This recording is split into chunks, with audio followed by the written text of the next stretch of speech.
ജീവിതവിജയത്തിന് വിഘാതമാകുന്ന വിവിധതരം ശാപങ്ങളും അവയുടെ ദോഷഫലങ്ങളുമാണ് ഈ വീഡിയോയിലൂടെ പറയുന്നത്. മറ്റുള്ളവരോടും ചരാചരങ്ങളോടും നമ്മൾ പൊറുക്കാനാവാത്ത തെറ്റുകൾ അറിഞ്ഞോ അറിയാതെയോ ചെയ്യുമ്പോൾ അത് ശാപങ്ങളായി നമ്മിൽ വന്നു ഭവിക്കുന്നു. ഇത് നമ്മെ മാത്രമല്ല, നമ്മുടെ കുലത്തിനു തന്നെ ദോഷമായി ഭവിക്കുന്നു. ഇത്തരം ശാപങ്ങൾക്കെല്ലാം പരിഹാരക്രിയകളുണ്ടെങ്കിലും കുറച്ചെങ്കിലും അനുഭവിച്ച ശേഷം നമ്മുടെ ഗുരുകാരണവന്മാർ മൂലമുള്ള അനുഗ്രഹം, കുടുംബ ദൈവാനുഗ്രഹം, മുമ്പ് ചെയ്ത സൽപ്രവൃത്തി കാരണമോ നമ്മൾക്ക് കാരണഹേതു കണ്ടെത്താനാവുകയും പരിഹാരകർമ്മങ്ങൾ ചെയ്യാനും കഴിയും. പെൺശാപം, പ്രേതശാപം, ബ്രഹ്മശാപം, സർപ്പശാപം, പിതൃശാപം, ഗോശാപം, ഭൂമിശാപം, ഗംഗാശാപം, വൃക്ഷശാപം, ദേവശാപം, ഋഷിശാപം, മുനിശാപം, ദേവശാപം എന്നിങ്ങനെ 13 തരം ശാപങ്ങളുണ്ട്. ഇവ ഓരോന്നും ഓരോ ദോഷഫലങ്ങളാണ് നൽകുന്നത്. സ്ത്രീശാപം: സ്ത്രീകളെ വഞ്ചിക്കുക, സഹോദരിമാരെ സ്നേഹിക്കാതിരിക്കുക, അവരെ ദുഃഖിപ്പിക്കുക, ഭാര്യയെ സംരക്ഷിക്കാതെ ഉപേക്ഷിക്കുക എന്നീ കാരണങ്ങളാൽ സ്ത്രീശാപമുണ്ടാവും. ഈ ശാപം നിമിത്തം വംശനാശമാണ് ഫലം. പ്രേതശാപം: മൃതശരീരത്തിനരികിലിരുന്ന് മരിച്ച ആളിനെക്കുറിച്ച് തരം താഴ്ത്തി സംസാരിക്കുക, അവഹേളിക്കുക, മൃതശരീരത്തെ കവച്ചുവെച്ച് നടക്കുക, ശവസംസ്കാരം നടത്താൻ തടസ്സമായി നിൽക്കുക, മരിച്ചവരെ കാണാൻ അവർക്ക് വേണ്ടപ്പെട്ടവരെ അനുവദിക്കാതിരിക്കുക, ഇവയൊക്കെ പ്രേതശാപത്തിന് കാരണമാകും.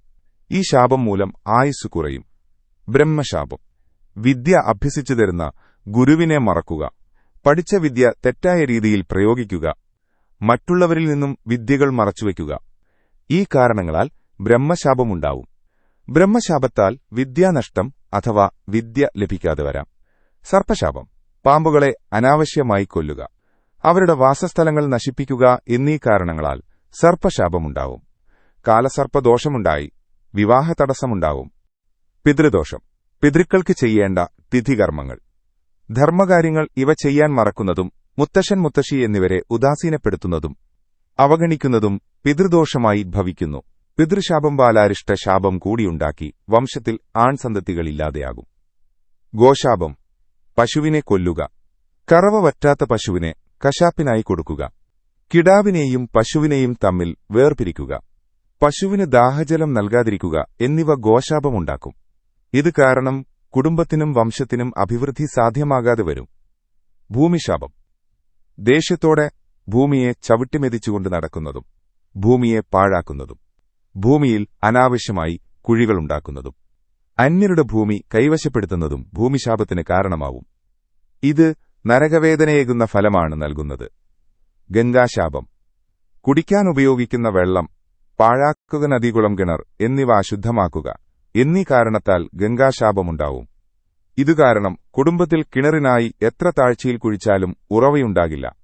വൃക്ഷശാപം: പച്ചമരം വെട്ടുന്നതും കായ്ച്ചു നിൽക്കുന്ന മരം ഉണങ്ങാൻ കാരണമാക്കുന്നതും മരം കത്തിക്കുന്നതും മരങ്ങൾ ഇടതിങ്ങി നിൽക്കുന്ന സ്ഥലത്തെ മരങ്ങൾ വെട്ടിത്തെളിച്ച് വീട് പണിയാനുള്ള സ്ഥലമാക്കുന്നതും വൃക്ഷശാപത്തെ ക്ഷണിച്ചുവരുത്തും. വൃക്ഷശാപത്താൽ കടം, രോഗം എന്നിവയാണ് ഫലം. ഋഷിശാപം: യഥാർത്ഥ ഭക്തരെയും ആചാര്യന്മാരെയും അവഹേളിക്കുന്നത് മൂലമുണ്ടാകുന്ന ശാപമാണിത്. വംശനാശം ഫലം. മുനിശാപം: കാവൽ ദൈവങ്ങൾ, ഉപദേവതകൾ എന്നിവർക്ക് നൽകേണ്ട ബഹുമാനവും പൂജകളും ചെയ്യാൻ മറക്കുന്നത് മുനിശാപത്തിന് കാരണമാകുന്നു. മുനിശാപത്താൽ വിവിധ ദോഷങ്ങൾ വന്നു ഭവിക്കും. കുലദൈവശാപം: നമ്മുടെ പൂർവികർ പൂജിച്ചു പോന്നിരുന്ന ദൈവത്തെ പൂജിക്കാതിരിക്കുമ്പോൾ കുലദൈവശാപമുണ്ടാവും. കുടുംബത്തിൽ എപ്പോഴും ദുഃഖം നിഴലിച്ചുകൊണ്ടിരിക്കും. ദേവശാപം: പൂജ പൂർത്തിയാകാതെ അവസാനിപ്പിക്കുക, ഈശ്വരന്മാരെ നിന്ദിക്കുക എന്നിവ കൊണ്ട് ദേവശാപമുണ്ടാവും. ബന്ധു അകൽച്ചയാണ് ദേവശാപത്തിന്റെ ഫലം. മേൽപ്പറഞ്ഞ ശാപങ്ങൾ ദൈവഭക്തരെ നശിപ്പിക്കില്ല, ദുഷ്ടരെ നിഗ്രഹിക്കും. നന്മ പ്രവൃത്തിയിലൂടെ ശാപത്തിന്റെ ദോഷഫലങ്ങൾ ഒരു പരിധിവരെ കുറയ്ക്കാനാവും.